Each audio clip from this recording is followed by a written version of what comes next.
Yes students, बच्चे next हमारा जो टॉपिक है वो है movement of substances through plasma membrane. अब आपको मैंने बताया था कि ये जो चीज़ होती है प्लाज्मा मेम्ब्रेन होती है, सबसे बाहर वाली जो कवरिंग होती है, तो सबसे बाहर वाली कवरिंग को प्लाज्मा मेम्ब्रेन बोलते थे। तो उसमें से अब जो प्लांट्स भी तो कुछ खाते ही हैं ना, सारे ऑक्सीजन जो है बाहर छोड़ते हैं, कार्बन डाइऑक्साइड अंदर लेते हैं, पानी लेते हैं। तो वो सारे सब्सटेंसेस कैसे आउट जाएंगे सेल से, कैसे सेल के अंदर आएंगे, तो उसको हम डिस्कस करेंगे इस चीज़ में कि movement of substances through plasma membrane. तो क्या बोल रहा है, सबसे पहले इसमें दो प्रोसेसेस यूज़ होती हैं बच्चे। सबसे फर्स्ट वाली जो प्रोसेस है वो है डिफ्यूज़न, देन है ऑस्मोसिस। डिफ्यूज़न क्या होता है, वेरी वेरी इंपॉर्टेंट क्वेश्चन बच्चे। हम मैटर इन आर सराउंडिंग में ये चैप्टर को जो है हमारी ये वाली हम कर चुके हैं डेफिनेशन। आप वो वाली डेफिनेशन सेम ही है, वो भी लर्न कर सकते हो। डिट्टो डेफिनेशन है, बस वो वाली डेफिनेशन बायो में भी यूज़ हो रही है। क्या है देखो, it is a spontaneous movement of a substance, मतलब किसी सब्सटेंस की लगातार मूवमेंट होना। कहाँ से? From higher concentration region to lower concentration region. कहाँ से कहाँ जाके सब्सटेंस मूव करते हैं बेटा? हायर कंसनट्रेशन से लोअर कंसनट्रेशन तक। मतलब मान लो कि बाहर जो है अब कार्बन डाइऑक्साइड की कंसनट्रेशन हवा में ज़्यादा है, ठीक है, प्लांट्स के अंदर कम है। तो डिफ्यूज़न है क्या?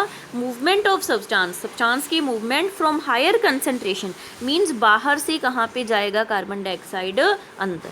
अब अंदर मान लो ऑक्सीजन की कंसनट्रेशन ज़्यादा हो गई, तो डिफ्यूज़न में क्या होएगा? बाहर हवा में ऑक्सीजन की कंसनट्रेशन मान लो कम है प्लांट्स के कंपैरेटिव, तो डिफ्यूज़न में क्या होएगा कि ये मूव करेगा कहाँ से?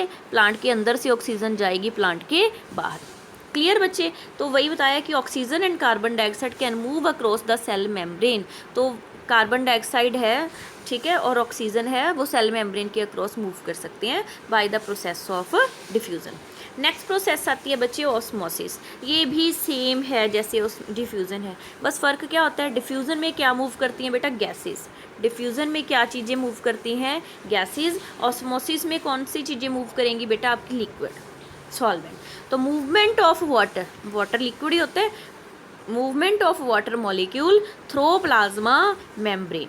वही सेम डेफिनेशन आएगी, from higher concentration to lower concentration, कि जो वाटर मॉलिक्यूल मूव करते हैं हाई कंसनट्रेशन से लो कंसनट्रेशन की तरफ प्लाज्मा मेम्ब्रेन के थ्रू, उस प्रोसेस को हम क्या बोल देते हैं बेटा? ऑस्मोसिस। ठीक है, या इसका सेकेंड नेम क्या होता है? Diffusion of solvent. हाँ जी बच्चे, अब होता क्या है, हम इसको अगर डिटेल में थोड़ा सा करें तो क्या है इसमें? What happened when cell put in water solution of sugar और सॉल्ट, कि अगर हमने सेल को 3 सोल्यूशंस में डाल दिया। एक तो सिंपली वाटर सोल्यूशन जिसमें अकेला पानी है, पानी में सेल को डाल दिया। दूसरा ऐसा सोल्यूशन है जिसमें पानी में चीनी घुली हुई थी, चीनी वाले पानी में हमने सेल को डाल दिया, या नमक वाले पानी में डाल दिया। क्लियर बेटा? अब type of solution on the basis of concentration. अब जो कंसनट्रेशन कितनी होएगी, water solution of sugar and salt, मतलब शुगर और सॉल्ट की कंसनट्रेशन के ऊपर डिपेंड। तो 3 टाइप के हमारे पास सोल्यूशन आते हैं बेटा, hypertonic, isotonic and hypotonic. Hyper means ज़्यादा, ये बातें ध्यान में रखना। हाइपर मीन्स ज़्यादा, iso means same, hypo means कम होना।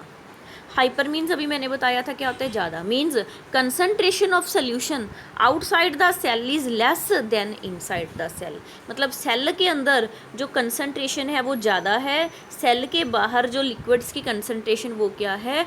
कम है। अब सेल के अंदर कंसनट्रेशन जब ज़्यादा होएगी तो नो डाउट, मैंने अभी बताया डिफ्यूज़न में कहाँ से मूव करते हैं? From higher concentration to low concentration. That means water कहाँ मूव करेगा या गैसेस कहाँ मूव करेंगी? सेल से बाहर की तरफ। क्यों? क्योंकि सेल के अंदर तो कंसनट्रेशन पहले से ही ज़्यादा है। तो अब सेल से बाहर जब चीज़ें बार बार पानी, ऑस्मोसिस की बात कर लेते हैं, अगर सेल से बार बार पानी बाहर चला जाएगा तो सेल क्या हो जाएगा? श्रिंक। ये देखो यहाँ पे सेल क्या हो गया? श्रिंक। सेकेंड टाइप है ये वाली जो आइसोटोनिक है। Iso means same, equal concentration outside and inside the cell, cell के अंदर और बाहर बिल्कुल सेम कंसनट्रेशन है। अगर सेम देखो इज इक्वल टू का साइन डाला है, सेम कंसनट्रेशन होएगी तो क्या होएगा?